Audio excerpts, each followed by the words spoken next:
निषादों को गुमराह कर छलने का काम कर रहे हैं। डॉक्टर संजय निषाद अशोक निषाद देवरिया जिले के रुद्रपुर विधानसभा क्षेत्र के ग्राम सभा जंगल पिपरा में भारतीय सर्वजन पार्टी के कार्यक्रम का आयोजन इंजीनियर रणजीत निषाद के नेतृत्व में किया गया, जिसमें बतौर मुख्य अतिथि के रूप में पार्टी के राष्ट्रीय अध्यक्ष अशोक निषाद पहुंचे। अशोक निषाद ने रुद्रपुर विधानसभा सीट से इंजीनियर रंजीत कुमार निषाद को प्रत्याशी घोषित किया। मीडिया से बातचीत में अशोक निषाद ने बताया कि 2011 से सर्वजन पार्टी मछुआरा समाज के लिए आवाज बुलंद कर रही है।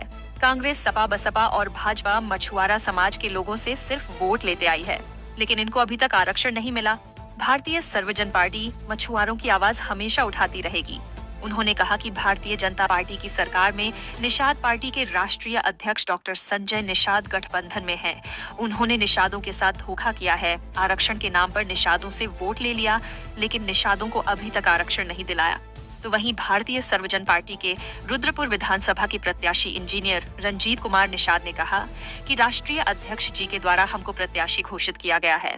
हम रुद्रपुर विधानसभा की जनता के लिए शिक्षा, चिकित्सा, दलित और पिछड़ों को आगे ले जाने के लिए हमेशा तत्पर रहेंगे। आज 16 जनवरी 2025 को भारतीय सर्वजन पार्टी का जन समस्याओं को लेकर, जन जागरूकता को लेकर 2027 चुनाव की शुरुआत आज देवरिया जनपद के रुद्रपुर विधानसभा अंतर्गत ग्राम सभा जंगल पिपरा में जनसभा का आयोजन किया गया। इस कड़ी में तमाम बिंदुओं पे चर्चाएं होगी।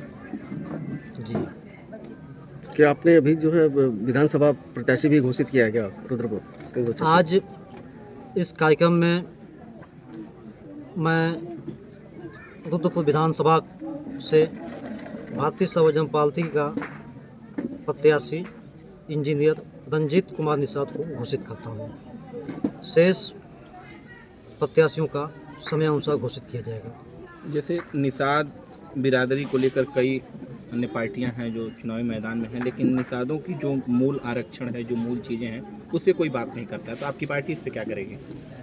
देखिए, 2011 से भारतीय सर्वजन पार्टी मछुआ समाज, निषाद समाज, केवट, मल्लाह, बिंद, माझी, मझवार को लेकर आवाज़ बुलंद की। बीजेपी और कांग्रेस और सपा बसपा ने अपने राजनीतिक षड्यंत्र से इन 17 जातियों का आरक्षण लोकसभा में पास नहीं होने दिया है। फिर भी भारतीय सर्वजन पार्टी आवाज़ निरंतर उठाएगी और संघर्ष करके चुनाव भी लड़ेगी। सत्ता में आएगी तो भारतीय सर्वजन पार्टी निषाद, केवट, मल्लाह, माझी सहित 17 जातियों को आरक्षण का लाभ दिलाएगी। डॉक्टर संजय निषाद ने पिछले विधानसभा चुनाव में कहा था कि अगर भारतीय जनता पार्टी की गठबंधन हमारी सरकार आती है तो निषादों को आरक्षण मिलेगा, लेकिन अभी तक निषादों को आरक्षण नहीं मिला। तो क्या लगता है कि एक तरफ निषाद उनके भी तरफ हैं और एक तरफ आपकी तरफ, क्या लगता है निषादों को आरक्षण मिलेगा? देखिए, विगत 2014 से 2025 तक भारतीय जनता पार्टी की सरकार पूर्ण बहुमत में बनी है और 2 कार्यकाल से भाजपा के साथ गठबंधन में भी हैं लोग। निषाद समाज की समस्याओं का समाधान नहीं किया जा रहा है। जहाँ तक आपने केंद्रीय मंत्री मत्स्य विभाग के संजय निषाद की आपने बात किया, तो संजय निषाद 17 जातियों को निरंतर धोखा दे रहे हैं, छलने का काम कर रहे हैं और समाज को गुमराह करने का काम कर रहे हैं। वो अपनी व्यवस्था बनाकर अपने आप को अपनी तिजोरी भरने का काम कर रहे हैं। निषाद समाज की समस्याओं से कोई लेना देना नहीं है। अगर विधानसभा चुनाव में आपकी सीट अगर आती है तो क्या आप निषादों को आरक्षण दिलवा पाएंगे? भारतीय सर्वजन पार्टी निषाद सहित 17 जातियों को आरक्षण दिलाने का कार्य तो निश्चित करेगी। इनके अधिकार की लड़ाई शुरुआत मैंने किया और दिलाने का काम भारतीय सर्वजन पार्टी ही करेगी। इसके साथ ही सर्वजन विचारधारा के साथ समाज के सभी वंचित मिडिल क्लास के लोगों को अधिकार दिलाने का काम करेगी, उनकी शिक्षा, रोजगार और नौकरी दिलाने का काम करेगी।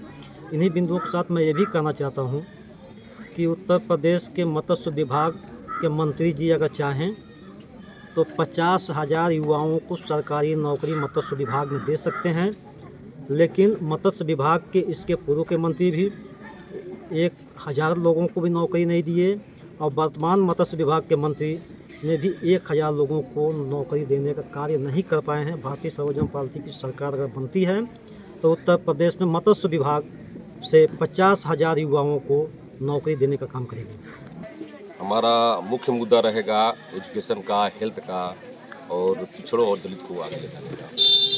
और हमारा ये उद्देश्य है कि हम विधानसभा 336 में इंजीनियरिंग कॉलेज, मेडिकल कॉलेज और लॉ कॉलेज खोलें कि हम बच्चों को घर से जो है डॉक्टर बनाएं, वकील और DMST बनाएं। आप इंजीनियर होने के नाते अब राजनीति में भी शुरुआत कर रहे हैं, तो कितना इसमें मेहनत करना पड़ेगा, क्योंकि आप शुरू से ही कड़ी को कड़ी जोड़ने वाले हैं और इस बार आपको समाज में भी कड़ी जोड़ना है, तो कितना मेहनत करना पड़ेगा? और मेहनत तो काफ़ी है और हम लोग इसमें ज़रूर आगे बढ़ेंगे। रुद्रपुर निषादगढ़ माना जाता है, तो यहाँ भारतीय जनता पार्टी से भी निषाद कैंडिडेट उतारा जाएगा, फिर उसके बाद अन्य कई पार्टियाँ हैं, तो क्या जो है कि कितना लग रहा है कि आप कितना टक्कर दे पाएंगे? कितना टक्कर दे पाएंगे? कोई टक्कर में ही नहीं है, हमारे कोई टक्कर में ही नहीं है इस विधानसभा से। विधानसभा 336 से इंजीनियर रंजीत कुमार जरूर भी नहीं हो। अच्छा, यहाँ के लोग आप ही को वोट क्यों दें? आखिर क्या कारण है? कारण सर ये है कि हम जो है एक ईमानदार पार्टी, हमारी पार्टी जो है ईमानदार है और मैं एक ईमानदार इंजीनियर हूँ और एक ईमानदार प्रत्याशी हूँ और ईमानदारी की वजह से लोग जरूर वोट देंगे। रुद्रपुर कचरांचल इलाका भी कहा जाता है, बाढ़ आने पर काफ़ी नुकसान भी होता है, तो अगर आप यहाँ के विधायक बनते हैं तो क्या करेंगे उनके लिए? उनके लिए हम वहाँ पे कछार में बहुत सारा काम करेंगे। जो बाढ़ आती है उसके लिए वहाँ पे एक बैरिकेड करेंगे, एक वॉल बनाएंगे जो लोगों को सुरक्षित करेगा।